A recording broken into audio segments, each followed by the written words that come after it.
నమస్కారం. Welcome to మనో వికాసం. This is Anitha. ఈరోజు మనం నో అనే వర్డ్ గురించి మాట్లాడుకుందాము. ఎస్ని చూసినంత పాజిటివ్గా నోని చూడము, ఎస్ని పాజిటివ్గా నోని నెగిటివ్గా చూస్తూ ఉంటాము. అంటే ఎస్ని యాక్సెప్ట్ చేసినంత ఈజీగా నోని యాక్సెప్ట్ చేయలేము. దట్టు అవతల నుంచి మనం ఎస్ ఎక్స్పెక్ట్ చేసినప్పుడు మనకు నో అని వినాల్సి వస్తే కొంచెం కష్టంగానే ఉంటుంది కదా. కానీ మన లైఫ్ జర్నీలో అప్పుడప్పుడు నో వినాల్సి వస్తుంది, వింటున్నాము, ఫేస్ చేస్తున్నాము, ముందుకెడుతున్నాము.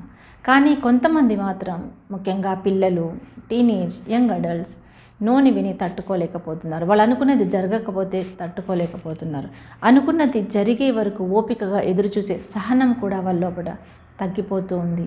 అది ఎగ్జామ్ అయితేనేమి, అనుకున్న పర్సంటేజ్ రాకపోతే, జాబ్ ఇంటర్వ్యూలో నో అని వినాల్సి వస్తే, లవ్ ప్రపోజల్కి నో వినాల్సి వస్తే, ఇలా ఎక్కడి నుంచి నో వినాల్సి వచ్చినా కూడా అది వాళ్ళు విని తట్టుకోలేకపోతున్నారు. నో అని అన్నప్పుడు అవతల వాళ్ళ మీద కోపం వస్తుంది కొంతమందికి వాళ్ళ మీద వాళ్ళకి డౌట్ ఏర్పడుతుంది. ఏంటి, నేను తగనా, నాకు అర్హత లేదా అని వాళ్ళపైన వాళ్ళే క్వశ్చన్ వేసుకుంటున్నారు. ఈ విధంగా వాళ్ళు డిసప్పాయింట్మెంట్కి గురై డిప్రెషన్ ట్రాప్లోకి వెళ్ళిపోతున్నారు. సో ఇటువంటి పరిస్థితి రాకూడదు అంటే మీ పిల్లలకి చిన్నప్పటి నుంచి అప్పుడప్పుడు నో వినడం అలవాటు చేయండి. అంటే వాళ్ళు అడిగిన ప్రతిదానికి నో చెప్పమని కాదు, కానీ అప్పుడప్పుడు వాళ్ళు నో వినాలి. అలా వినడం వల్ల వాళ్ళు డిసప్పాయింట్మెంట్కి గురవుతారు.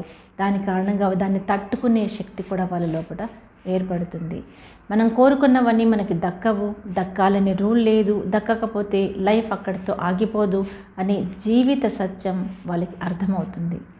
సో వాళ్ళకి నో వినడం అలవాటు చేస్తే ఆ డిసప్పాయింట్మెంట్ని తట్టుకోవడం కూడా వాళ్ళకు అలవాటు అవుతుంది. ఫ్యూచర్లో ఎటువంటి సమస్య వచ్చినా, ఎక్కడి నుంచి వాళ్ళు నెగిటివ్గా ఆన్సర్ వినాల్సి వచ్చినా కూడా దాన్ని యాక్సెప్ట్ చేసి స్పోర్టివ్గా తీసుకొని ముందుకెళ్ళగలుగుతారు.